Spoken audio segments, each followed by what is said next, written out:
Good day, everybody. Welcome to the Deal Scout. My name's Josh. I'm the host of the show. I'm a fellow deal maker, and this is take two. I had an issue with my internet, so we're diving back in with Mr. Thomas, who is a LinkedIn influencer, and there's some cool things about him that you're going to learn on the show. And he's going to talk to us and teach us about marketing and the true value of it. Thomas, welcome to the show, man. Thanks for having me. I appreciate that. It's a pleasure to be here. Thank you very much. So, Thomas, when we're looking at your business, you help deal makers, people like me, kind of give us an idea of what you do as a deal maker. Yeah. And I think I'm on the side that helps people prepare themselves to be presented with deals. People always want a deal, right? They want to sell their company, they want to get investment, they want to sell something. We work in the company I founded, Instantly Relevant, is about generating leads. And I say that's actually the point of marketing. I'll make the example of, if you got a bunch of leads for your business, whatever it is, you wouldn't need marketing. But you start with what the goal is in mind. And what we try to do is give people the opportunities to close more revenue for their business. And when you do that, there's a bunch of things that have to come ahead of it. And I won't dive in all right now, but to get a deal is no different, right? You need to look good. You have to have a good value proposition. You have to have the right network and a lot of other components to come to it. And finding a lead for your business or finding a deal is probably not that far apart. And really, in the reality of it, it's just the goal you're looking to go do. So you need shots at that goal. And so we help people find the ability to take shots, to have a shot at getting a customer. You get people at bats, right? So you got to get some at bats. If you don't get any at bats, it doesn't matter how good your value proposition is if nobody knows about it, right? Exactly. So when you created this company, like, what did you have in mind? Like, as you were building this, why did you build it? Well, it's a question that comes up to myself even. Why did I do this? Like, my background's 20 some years of professional consulting, specifically around technology at the strategy executive impact level. And through my in becoming like a CTO of nearly $1 billion services company, what I often found in that whole trip was that marketing was really inefficient. It was very good at producing other marketing people. I said the rabbits would make more rabbits, but they weren't. And they're very good at measuring everything about how the metrics were working. But then when it got to closing deals, it was always sales fault. It was always product fault. It was always like there's always a disconnect. But it was always defendable because we had metrics, or people had metrics. And I looked at that, and my expertise specifically in consulting was in intelligent automation and how you will leverage AI systems. The right human with the right technology in the right moment accelerates, and it doesn't replace, but it accelerates the human to do more and more effectively.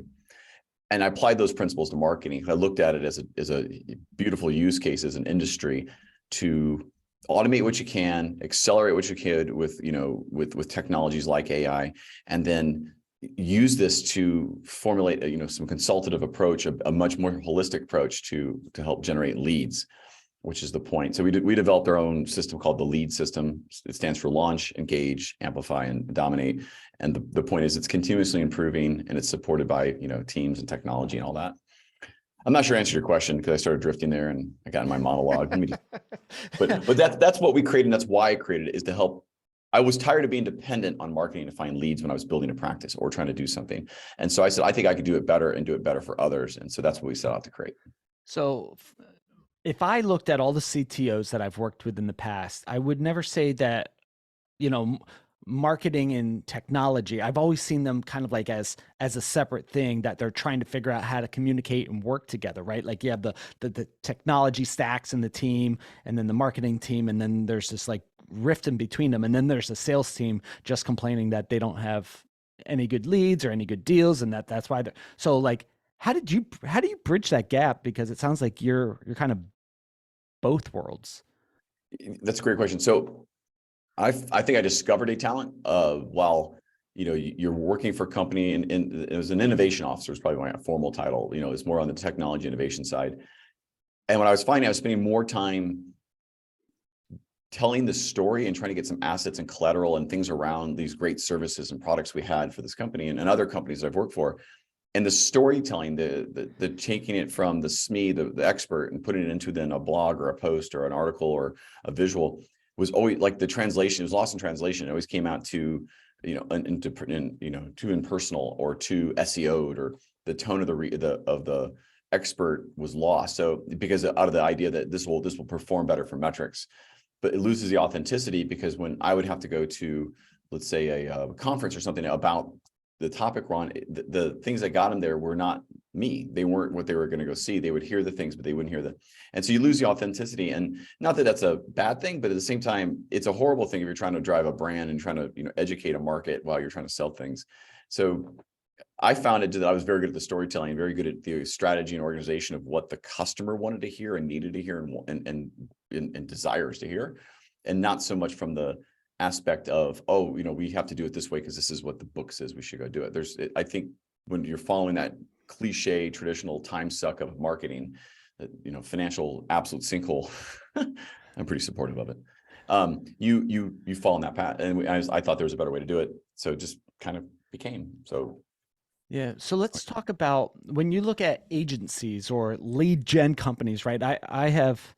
You have, holy crap. So, fellow listeners, I'm looking at his LinkedIn right now, 170 something thousand followers, right? So, when you create that many followers, I only have 20 something thousand. When you create that many followers, I get hit up every single day by a lead generation company.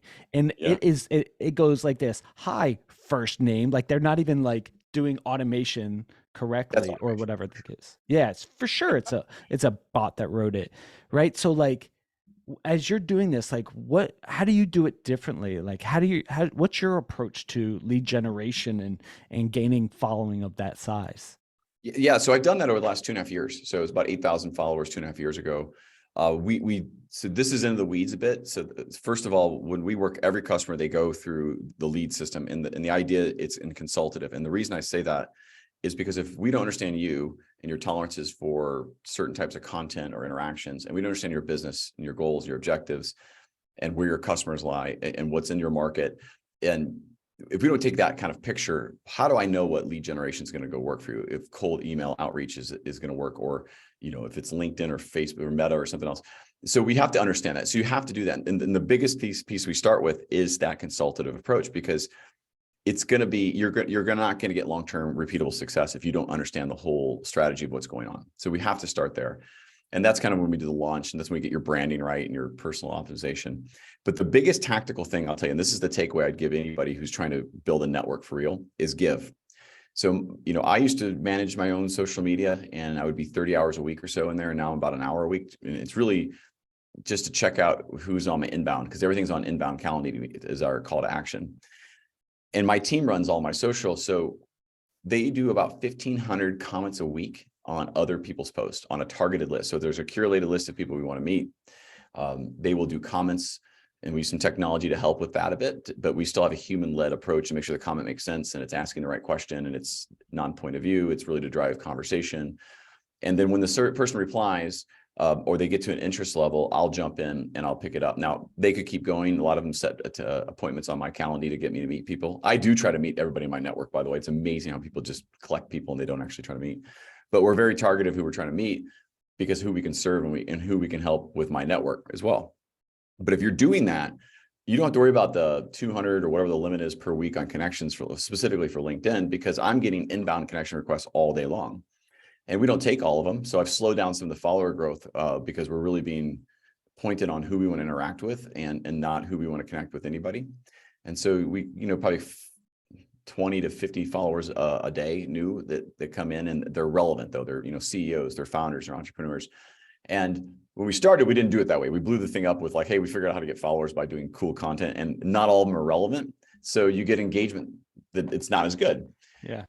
So you have these little trade-offs, but the engagement only matters to the point of specificity. So what I mean by that is I may only get 4 or 5 likes on a post, but one of those 4 or 5 likes will reach out and put a calendar on my calendar. And that's really important to understand, that the vanity metrics of followers, views, and likes can be tricked, and they are tricked all the time with bots and other things. What matters more, it's better to have 20,000 relevant people in your, like yours, that they care about what you post and they interact with it, than it would be to have 2 million and only 20,000 look at it. It'll drive you nuts. So anyway, the point is, we start with that consultative approach. We take you through a journey. And the way we do it different is understanding really what we need to do and where to go. And when people hire our company, they get a whole marketing team. They get a marketing strategist in me, and they get a a lead generation team based on their needs. And you just can't buy that kind of power unless you have, tons and millions of dollars. You don't need to. So we charge less than a full-time employee to get all that done. But it all starts with that consultative, really get to know you, weekly cadence, executive level strategy approach to what you're trying to do and accomplish. Yeah. Before we go forward, because this is really good, let's go backwards. You mentioned vanity metrics, right? Mm-hmm. So I've built, some things that were massively popular, right? And I went broke and made no money doing it, right? But everyone was like, holy moly, you're crushing it, taking pictures. You are iTunes top of charts or this or that, right? And it was cool. And I would walk through an event and people would be like, oh, there's Josh in the cool hat. But like it wasn't making me any money. And then I stood up other shows that were making me money without any audience. So vanity metrics, what's the trap there? Kind of like I'm an ego-driven guy and I'm trying to put that under wraps. So vanity metrics always tempt me, but give me some guidance, give me some direction on what's a vanity metric and what should I really be paying attention to? Yeah, it is the problem of social media, period. And vanity metrics are your followers, views, likes, even comments for that matter. If you're just chasing that for the purposes of looking like you have a huge following, influence, that's all you'll get. But if you don't know your audience and you really don't have a brand or a monetization path for that audience, you're gonna spend a lot of money and look really cool, but you're going to go broke doing it because you're not making any money from it, and unless it's serving some other need. So if having a big audience and view allows you to be a public figure of some sort, and that's how you make your money, great. But if you're doing it, let's say to do a podcast, but you don't know who the audience is, and therefore you can't get your metrics down to show a sponsor that, hey, this is the demographic that listens. No one's giving you $1 for for the advertisement. Conversely, if you find 5,000 people on a podcast absolutely love you and you know exactly who they are and they consistently download your 5,000 downloads on one of your shows, you can sell that advertisement spot all day long because the people are like, that's exact buried focused demographic you want to go target. And that's the vanity metric you don't want to get into, is just because you see some of thousands of likes, there's ways you can absolutely trick that and do that, and they mean absolutely nothing. The old algorithms, I will say, in social media allowed you to use bots and things like that, and that would trigger the resharing mechanisms of the algorithms. They've absolutely shut that down. They're looking at contextual posts. I'm sorry, when you're doing a post, they're looking at contextual side of your commenting and the sub comments to that comment and who did it and the timing and the location data. They're looking at lots of data to see that's a legitimate conversation going on, and that's how you'll get business from it, and that's how you get things to trend within your relevant group. And they've changed some of the views and metrics the views and vanity metrics as well, that a view doesn't count the same as it used to. It's time. They know how long you're looking at your phone. That's why they want you to use the phone. Anyway, there's a lot of things that go with that. I would just focus on connecting with the right people that you want to meet, and saying the things that are in their voice that add value, that you can further your brand and authority as a company or as a person, and you'll get all the business you want from that. Yeah. For groups that I work with or podcast shows that we've invested in or helped advise, it is so hard for a founder who's, over the last 20 something years, we've been trained by social media that there's value in the like and the comment, right? Like that there's somehow I could go cash in my likes and pay for my electric bill. You can't, but it's so hard for us to change that mindset. How is that mindset in terms of vanity metrics versus things that actually matter? How did you get out of that, or how do you protect yourself from that? I mean, that's a math problem, right? You're spending X on marketing, content, people, and your teams, whatever, you're getting Y back. And it just comes down to, is it profitable what you're doing? And if the answer is, if you think it's going to pay off one day, but you're not closing things on that much, there's a problem there. And so it was just a business decision. Year one, we focused solely on LinkedIn for my profile and blew it up really nicely. In year two, we went full on out to all the other social medias to see how that would do. My audience isn't there. So we did not great. We made cool content, but no one cares about what we have to say on TikTok and Reels. It's just not the format. And so we came back this year to LinkedIn, and it's taking off again. And so what I tell you is that to get out of the cycle of it is focus on the business purposes, focus on your unique selling propositions that you have and why you differentiate, and really put the work in there. and then get everything around it to convert from your personal profile on, we're speaking specifically on LinkedIn here, but in wherever you are on any of social media, get your personal profile set up to speak to the audience you're looking for, either be for a deal or for a lead or whatever. And then go down the stream from there, from the call to action, the landing page. What is it when they look at your profile they need to see, and what do you want them to go do afterwards? And what are they going to experience when they go there? And how, you know, and you just got to really think through that. That's the hard work. And not to mention your brand, all the other things you're doing and the content you're making.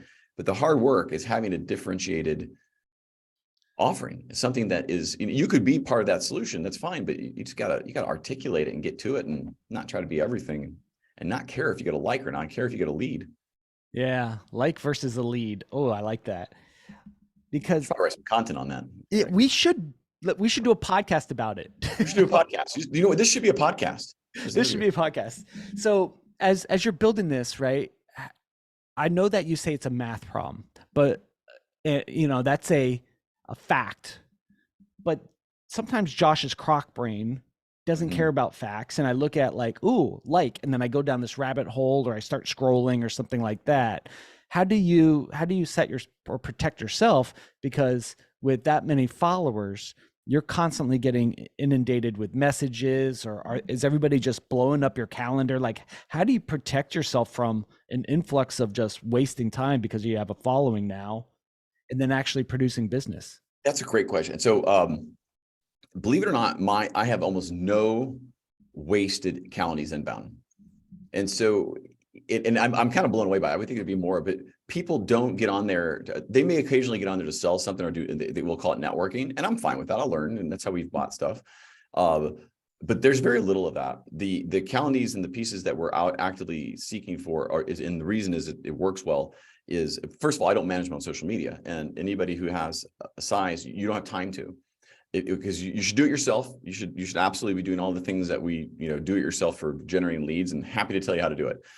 But I know it doesn't scale, because you have to outsource it at some point. Because once you get customers and other things in there, you need to take meetings, and eventually you'll need to deal with customers, and then customer success and customer account expansion. And this is B2B, even for B2C businesses. The inbound effect of what you do, we don't, by the way, right now, we don't do any paid ads. We don't do any email outreach, and we can talk about why we don't do that. But everything's inbound for us because of how we produce content, the messages we put out there, and how we interact with our targeted audience. That's how we manage keeping my inbounds clean, is that it's around the group that cares, and not around the group that just wants to, talk. And by the way, people who chase vanity metrics don't take meetings anyway. They just want likes. So they're not a customer of ours typically. Yeah.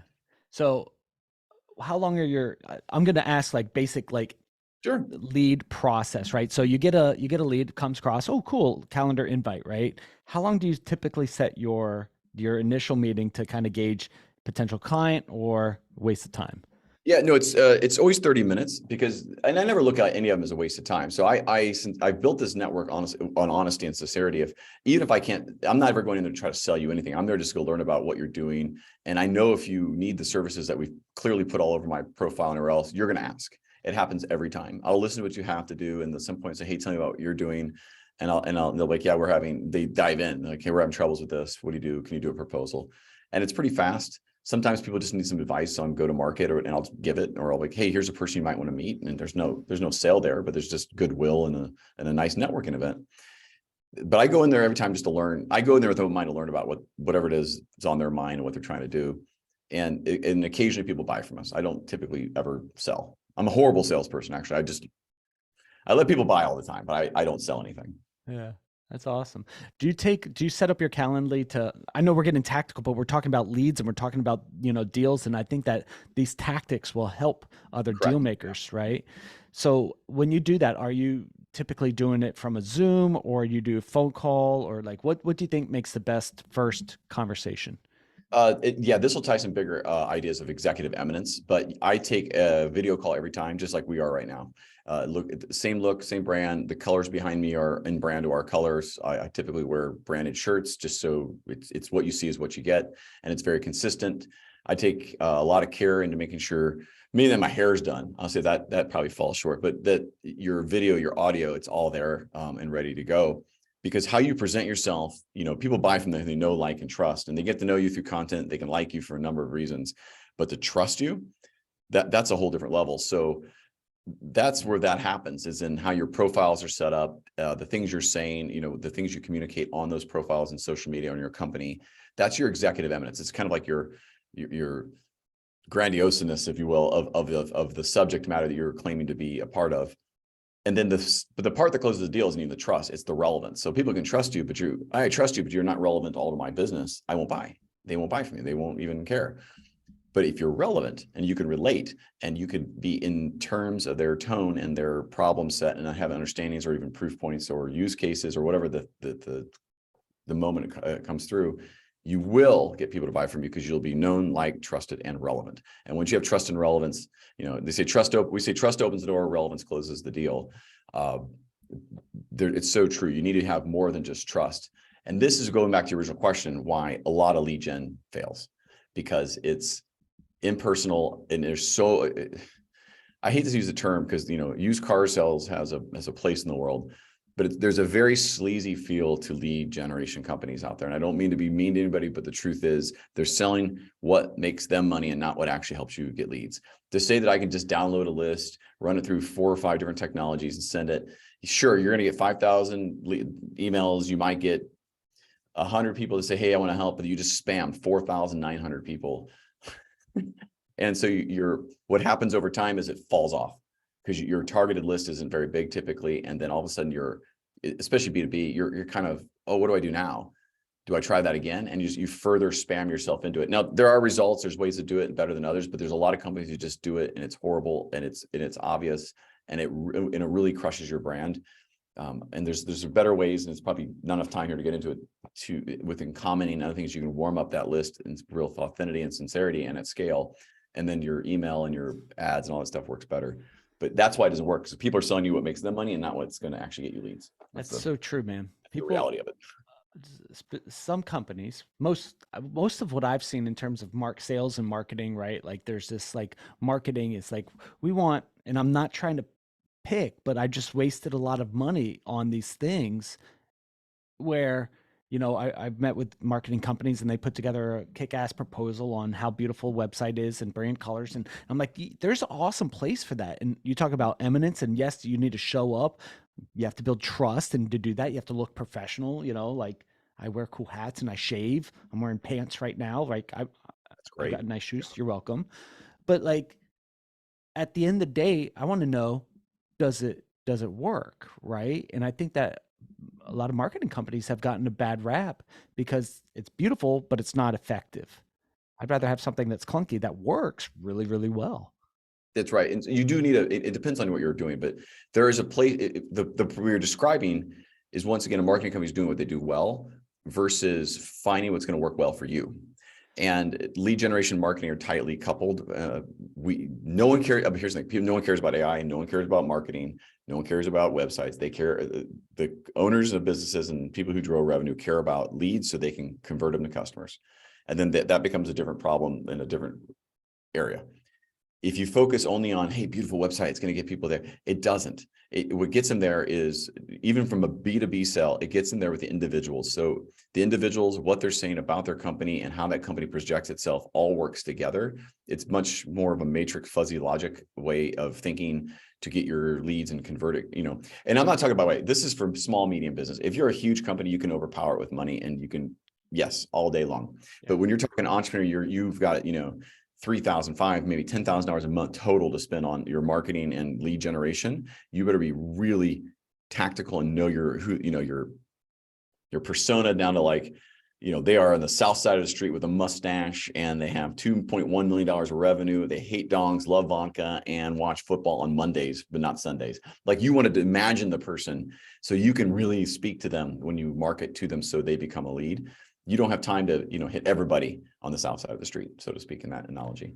And so you have to do this. And I'm so passionate about it because there's so many marketing companies that I've even hired as we were growing our company that they did such a good job of presentation and such a bad job of execution and consulting. I just developed the skill ourselves for our company. And that's how we've grown, is by seeing the absence in the market and saying, there's a better way.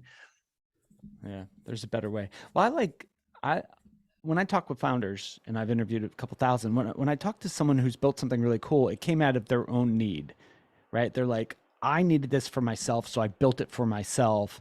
And now all my friends are asking me for it, and now their friends are asking. Now I've got to figure out how to scale this thing because this became my main thing. Um, if you looked back, when did you start this? 2020 in September.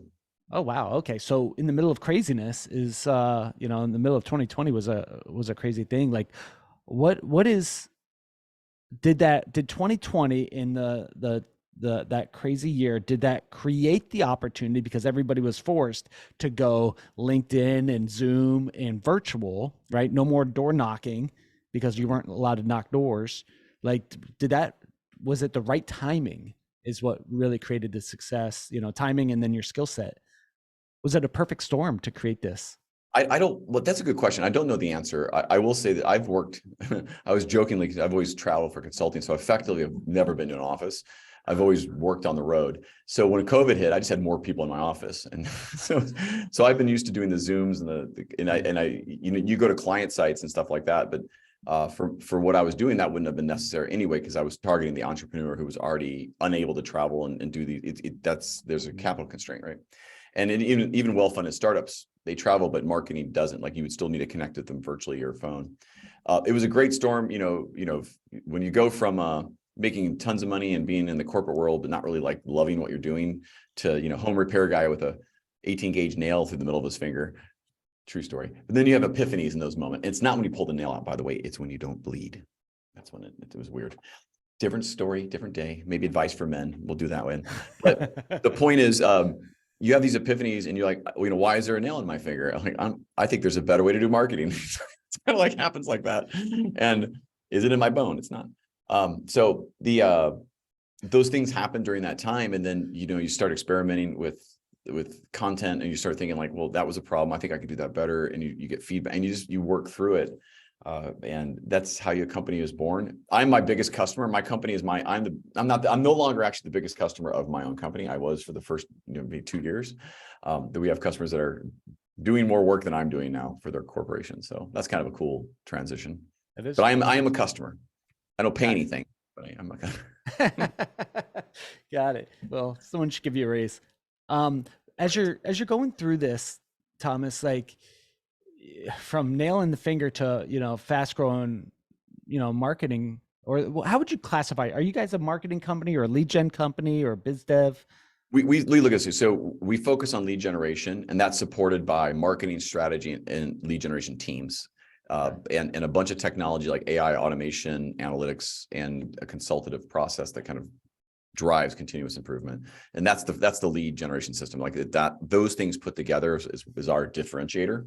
Okay. And thank you for the softball question. I appreciate it. InstantlyRelevant.com did not sponsor today. InstantlyRelevant.com.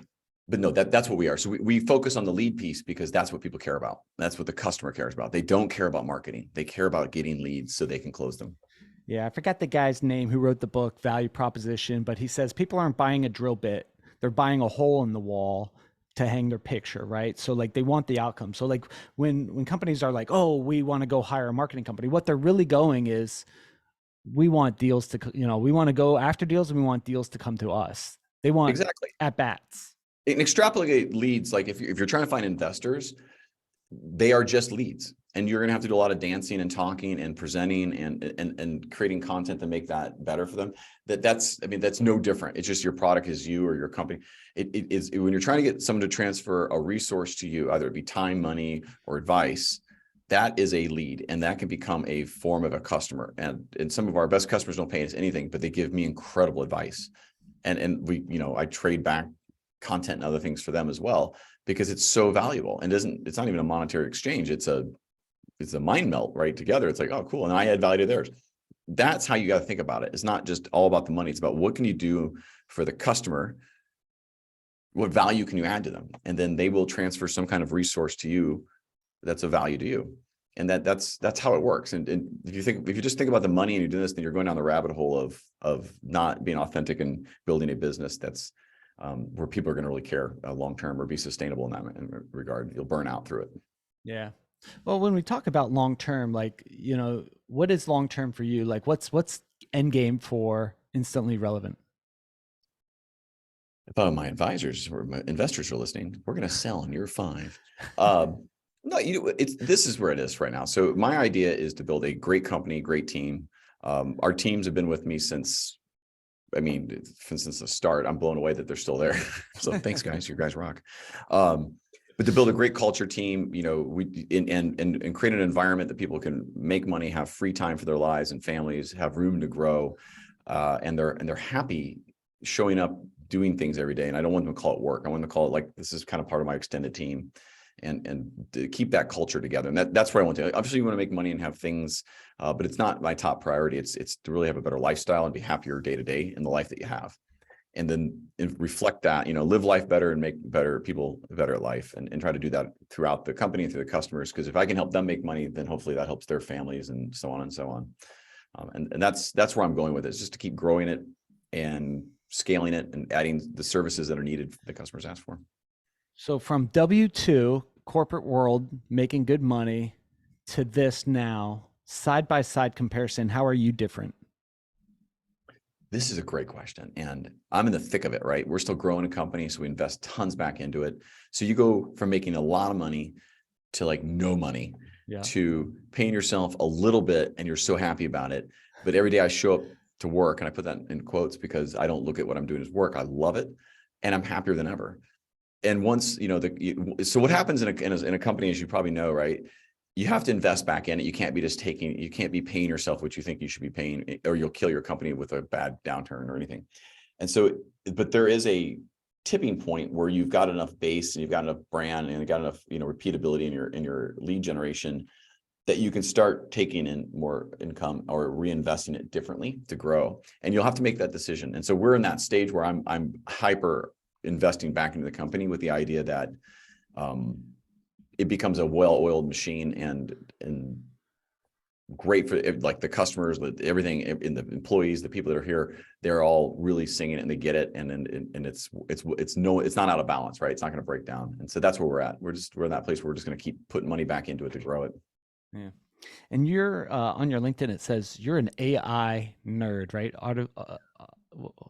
Artificial intelligence. I think my mind blanked. I'm like, it's everywhere, and chat this and all this, and I couldn't even think of what AI stands for, the two simplest ones.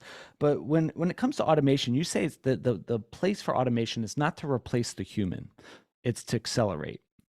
That's Right? correct. How are companies doing it wrong, right? By replacing humans, but what does that look like? Right. Well, so to draw upon it, intelligent automation is kind of the consulting background I had specifically in the last 10 years. So big implementations like doing strategy assessment, like Eli Lilly or Stanley Black & Decker, big companies, banks, things like that. What people do wrong is, first of all, missell it. So they often sell things. Intelligent automation is around robotic process automation, AI. What happens with most of them, what's going wrong is, specific in the intelligent automation world, is so much investment went into it. The companies went from being very good at automating simple tasks to having to build a huge platform to justify these valuations, and they got too wide, too thin, and then the value proposition has dwindled. It's a big problem, because then it's oversold. We'll save this many people. The truth of the matter is, they let attrition. Big companies let attrition. They let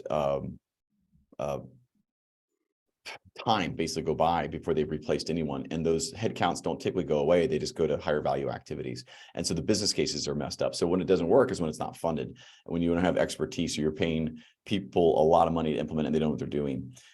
What I'm describing in every case is the human error in this. And so if your intent is to replace things you're doing in your life with automation, it won't. It'll accelerate it. And go down to the entrepreneurial. So Chat GPT is a big thing. We've been using OpenAI's beta for almost 3 years now. So this is like not news to us. We leverage this daily. But if you think it's going to write all your content and brand, you're solely mistaken. If you think it's going to help you accelerate your follower base, your brand, and all or your company, it will accelerate it, but it will not replace your tone, your brand, your inputs. It'll help. It'll accelerate. You'll write a paragraph of a product description. It'll write it better for you. But you'll still have to give input, but it will accelerate you. It just will not replace what you need to do. So you still need people aligned to it to lead it. You need people to know how to use these technologies to automate functions of what you're creating in content or outreach or whatever else. But human-led, I strongly recommend it. Otherwise, it will go astray if you just let the technology Um, do Yeah. what the salespeople promised. Say it that way. Yeah, I mean, I'll get messages that literally say hi, parenthesis, first name, and such like that, or I'll see stuff that is like super long, and I'm like, that doesn't look right because he has misspellings everywhere, or there's misspellings in his profile, and I'm like, it didn't feel right, so I ignore it. No, definitely. You don't want to open it because you get more of it. Yeah. It's one of the fun automated ones we did do is hey, first name. Just kidding. This is not an automated message. We just wanted to get a message, and it was an automated message, which was funny. And so, and they're like, "Oh, that's funny." I'm like, "Isn't it right?" It That was is the next. funny. It's not funny. Here's a loom of me talking. So the use of automation has its place. It's still nascent to some degree, but you need to use it correctly from either it be from like large scale things from like, transforming your company digitally, or just from small stuff of just trying to get more posts out. Leverage it, but don't depend on it so much that you think you don't have to do anything or check it. Yeah. Thomas, for deal makers out there, like what what needs do they have where they would one day wake up and go, man, I just heard Josh's show and I need to connect with Thomas because we have a problem. What does that problem look like that they reach out to? Here's another softball. Yeah. Ooh. Well, first of all, thank you. It's two things. It's a problem, and it's a good problem and a bad problem. One is you're not finding the leads you think you need to find, and you've hired somebody, or your marketing department is struggling to actually get it together to go find you leads. This is when we get called in to help give scale, some focus, some strategy, some fractional CMO, like, interjection, and then a big execution arm to say, here's what you should do. This is what the issues are, and here's what we'll do for you. And the idea is that to generate leads that are in market, in brand, look at your brand, your messaging, your USPs, whatever systems you have in place to kind of help sell. We'll look at all that because there's always a gap. And when you're in the weeds, you don't see it. So we'll help you find that. The other is somebody who's just rapidly scaling, and they're really debating between, do I hire a marketing team and a CMO and go down that path and find the investment for it? Or do I take this, basically fractional CMO and whole marketing team, and we take more of an outsourced approach, and we partner with you and give you a bunch of scale at a fraction cost. And that's a hard decision for a CEO to make, because they're like, oh, what's my core brand? And we really fit that slot nicely, because we can give incredible scale very quickly, because we've done it so many times with all kinds of industries. And then they get really good ROI on that, because then their use of funds, by the way, can then go to engineering, sales, customer retention, and success, and they can repurpose those funds for, I believe, higher value activities for the customer, because you can get the same kind of scale. There's actually a third one too. It's the individual that's trying to make the journey their side hustle, that just doesn't know how to build a fundamental network to convert and help them start making the transition from W-2 to employment, to a side hustle that makes money to then becoming what they do. We have great plans like that are, not very expensive at all, but to really help them get focused, organized, get, their vector narrowed down to where they should head and how to do it. Yeah, man. That's really cool. That's all at instantly-relevant.com. I do, by the way, to get a hold of me, I give this out. And if you do not leave a message, because I do not listen to voicemail, but here's my actual personal phone number, 314-954-6900. If you text me and say, I heard you on this show, I will absolutely I will give you a deal. I promise you this. I will give you something I don't normally do, but you have to text me to find out. Or you can go to instantly-relevant.com. That's fine. Hey, that's pretty cool. Are there any industries that this just doesn't work for? You're like, hey, we've tried it, and it works better for these industries, not so good over here. What are your thoughts? Yeah, well, it depends on what we're doing for you. So if let's say you wanted me to write medical content and we're doing social media, not going to work. You're going to need someone from like that, or like legal opinions, and like whenever you have a really professional, highly trained individual who needs to create content, or then that kind of piece is going to have to be left to experts, and so be it. When it comes to lead generation, there really hasn't been an industry we haven't found that we can't help with, either through paid search, through inbound, outbound, or some kind of PR approach. It really comes down to your mindset. The biggest limiting thing is not the industry, it is the individual's mindset of what they're trying to do. So you have to be agile. You have to have an entrepreneurial spirit to try things and get comfortable coming out of that box a little bit. If you can do that, you're in good shape no matter your industry, and you'll have an advantage typically in industries that are more regulated and things like that. But it works in anywhere. We have cybersecurity to, executive search to software that, scans every person that goes through TSA. Like, I mean, we we have it all over, and it's the same approach that works because it's consultative. And when you take a more formal approach to solving the problem, you get a better result. Yeah. So cast some future for us. You're about to write a book. Don't tell us everything about it, but kind of give us a little plug. It's called Never Been Promoted. It's because I've never been promoted. And I don't know if I really wanted to, because I've always been an entrepreneur at heart. So the book and the podcast is about discovering, unlocking, and unleashing that entrepreneurial spirit and how to do it. Like, how do you figure out who you are and what you want to do? How do you clear the objects in your way and the people and the excuses you're going to make? And then how do you depend on it? How do you become that entrepreneur and not have a safety net? And like, I think I've always joked, I'm in the middle of Unleash. And so I think there's another chapter called Enjoy, but I haven't, no, I'm kidding. Like there's probably another chapter, but we'll get there when we get there. Right now, Unleash is where it ends. So awesome, man. Awesome. What question should I have asked you in this interview that I screwed up and did not ask? You have been the most thorough interview ever. I will tell you what, I'm going to need a nap after this. No, honestly, this is covered. I think the thing that people should always ask themselves, and your listeners, regardless if you're going for a real estate deal, which takes a network to develop because you want to find the deals before anybody else does. So all these same principles apply in all industries. You don't know what you don't know, and you'll assume you know way more than you do, and specifically when it's not a core capability or competency of yourself. And so I know I don't write well, so I have ghostwriter. I have people who do that. I know I don't do, paperwork well, or whatever it is. So you just know that you don't know everything, and it's something, and you will learn. And if you have that right mindset, and you spend 30 minutes with me or someone like that, you will be blown away about what you didn't know and a perspective, because the victories in life are in the subtleties and the details of the things that you've assumed. And if you can get someone who already knows that kind of core piece, you're going to go way further and faster by just taking down the know-it-all or the arrogance levels and coming in and saying, okay, teach me a little bit, and you'll go farther. That's why I love doing podcasts with people, because you could learn so much. And there's so many things that I'm bad at. There's a few things that I'm good at. And I think the goal in life is to do what you're good at, do what you enjoy, receive compensation, the transfer of resources, and then work with other people who love doing what you hate doing, right? Work with people who love to do the things you hate to do. And they're like, oh, I love doing that. I'm like, awesome. Thank you. Yeah. Like high five. That's awesome, right? The goal is not even to be happy. It's just to feel fulfilled. Like, like if you're sitting at a desk all day, you might want to get up once in a while and figure out why you're sitting there. So exactly. Cool, man. Thomas, you're awesome. We're going to have you on the show, Uncensored Advice for Men, to share some of your other stories, the stories of the nails, the stories of the other podcast shows, the stories of the books. But for now, Thomas, thank you for coming on the show. Fellow deal makers in the audience, if you need help with lead generation and you want to have a conversation with someone, he just gave you his phone number. Shoot him a text, say, hey, heard you on the Deal Scout. Let's do a deal. If you guys are working on a deal that you'd like to talk about here on the show, head over to thedealscout.com, fill out a quick form, maybe get you on the show next. Till then, talk to you all on the next episode. See you guys.